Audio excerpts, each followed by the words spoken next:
Monseigneur Jean-Pierre Vuillemin, bonjour. Bonjour. Le pape François vient de vous nommer évêque du diocèse du Mans. Vous étiez jusqu'ici évêque auxiliaire de Metz. Est-ce que vous vous attendiez à cette nouvelle?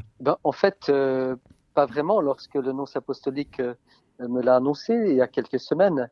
Donc, ce fut une surprise et en même temps, j'ai accueilli cette nouvelle avec une certaine sérénité, dans la confiance.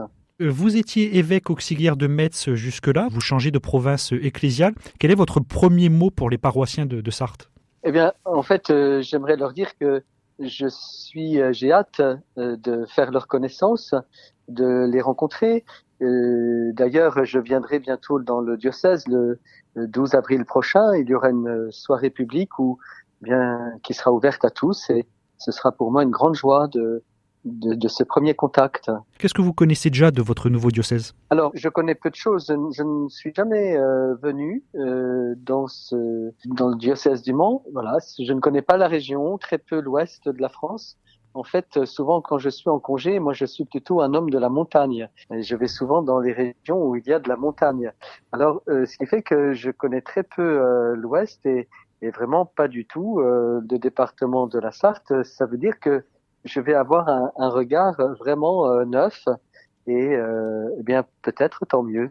Il y a des différences d'après vous avec votre diocèse, peut-être au niveau de la taille, au niveau de l'organisation? Oui, bien sûr. Donc j'ai été évêque auxiliaire pendant 4 ans à Metz et donc il y a donc un peu plus d'un an, Monseigneur Laglaise a donné sa démission et j'ai été administrateur apostolique du diocèse de Metz avant d'accueillir Monseigneur Ballot au mois de septembre dernier. Et le diocèse de Metz, je crois, représente une autre réalité à la fois sociologique, ecclésiale. Nous sommes dans un contexte concordataire. Nous sommes proches du Luxembourg, proches de l'Allemagne. Je pense que c'est pas tout à fait la même mentalité, c'est pas la même culture. Et donc j'étais lorrain, hein, je suis né en Lorraine, dans les Vosges, donc je connaissais la Moselle, qui est en Lorraine. Donc je crois percevoir à travers ce que j'ai pu lire, des échanges que j'ai déjà pu avoir avec le père Grégoire Cador, avec monseigneur Yves Le Sceau, et puis quelques autres personnes. Bien, je m'aperçois qu'il y a effectivement des différences, mais je pense que c'est normal et je vais prendre le temps pendant toute cette année qui vient, l'année prochaine, eh bien de découvrir, d'aller à la rencontre et de visiter les communautés. Parmi ceux qui peuvent vous rapprocher de votre nouveau diocèse, vous avez rappelé être lorrain, vous avez sans doute des notions d'allemand. Le Mans est un diocèse en fraternité avec celui de Paderborn, en Allemagne. On suppose que cela vous inspire? C'est une des premières choses que l'on m'a dites. Et alors, il faut que je remette à jour mes connaissances en allemand parce que quand j'étais collégien, lycéen, je parlais plutôt bien allemand. J'allais souvent en Allemagne, mais ça fait 35 ans que je ne parle plus du tout allemand. Alors, je sais que je devrais un peu rafraîchir mes connaissances en allemand, mais ça ne devrait pas poser trop de problèmes, je crois. J'espère que ça va revenir assez vite.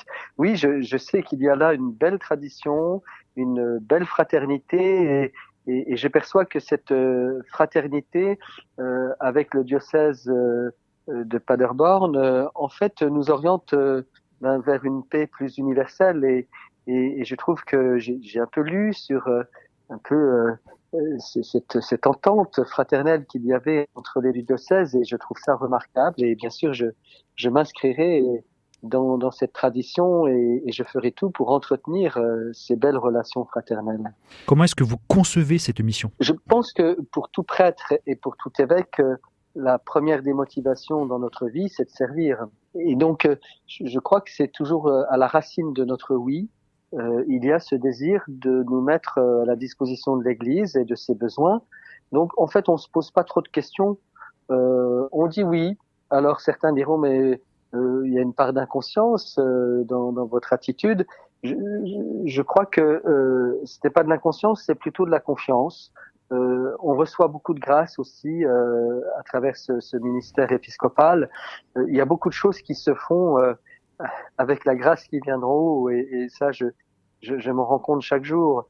Et donc, les diocésains vont déjà prier pour l'évêque nommé, pour moi, et je les en remercie et je fais vraiment confiance à cette grâce qui vient d'en haut et puis je fais confiance aussi à tous les diocésains.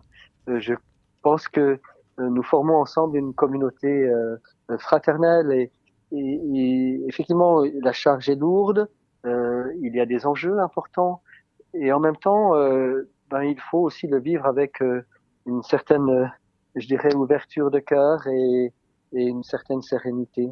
En parlant justement de fraternité, le diocèse du Mans a une fraternité, je dirais, historique et assez forte avec la congrégation des Bienheureux Martyrs de Corée. Vous-même qui avez participé à une coopération militaire à Séoul à la fin des années 80, on pense que cela vous parle?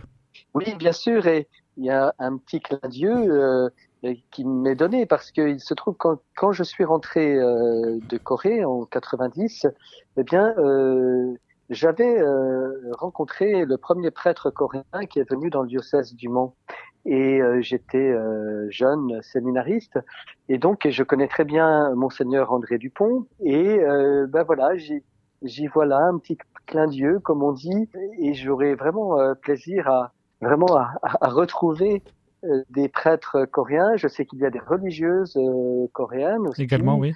dans le diocèse du Mans.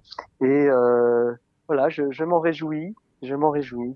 Comment est-ce que vous prévoyez de mener cette mission d'évangélisation dans une région qui est tout de même rurale et relativement âgée? Alors, je sais qu'il y a eu un synode diocésain qui a donné quand même des pistes, un peu une petite feuille de route quand même, hein, que je ferai mienne et qui, voilà, je m'engage hein, dans ce chemin avec les diocésains, avec cette feuille de route.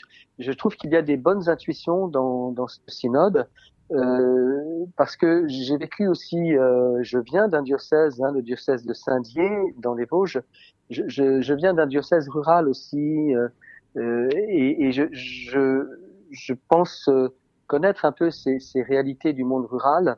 Et donc, euh, je, je crois que là, il faut être inventif, mais ne pas seulement compter sur ses propres idées, ses propres intuitions, mais il faut se laisser guider.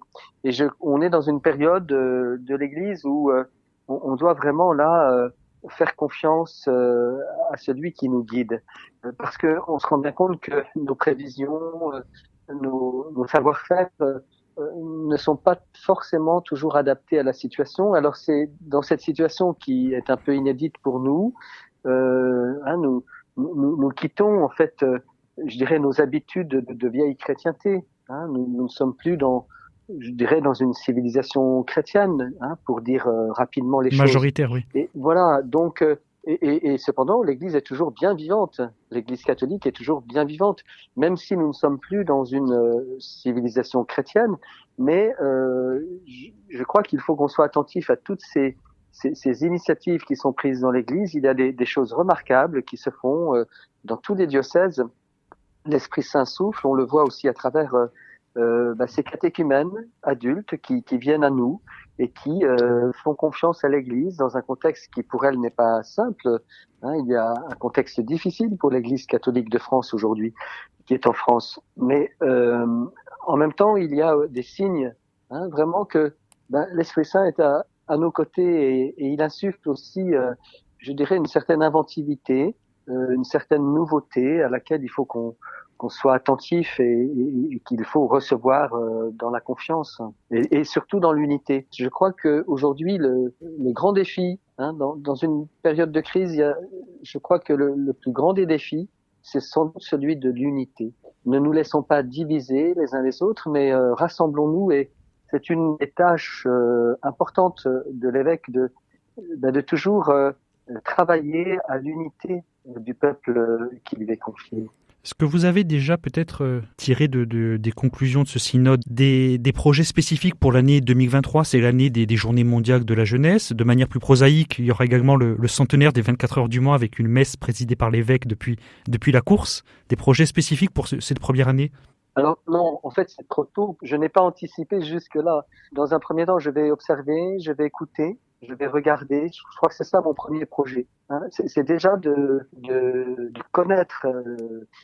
Dans la Bible, le verbe connaître est quasiment le même avec le verbe aimer. Il me faut déjà connaître, aimer ce diocèse dans lequel je suis envoyé et ne pas trop projeter sur lui, je dirais, des idées ou voilà des projets que j'aurais. J'arrive vraiment le cœur et l'intelligence ouverts pour accueillir. Alors je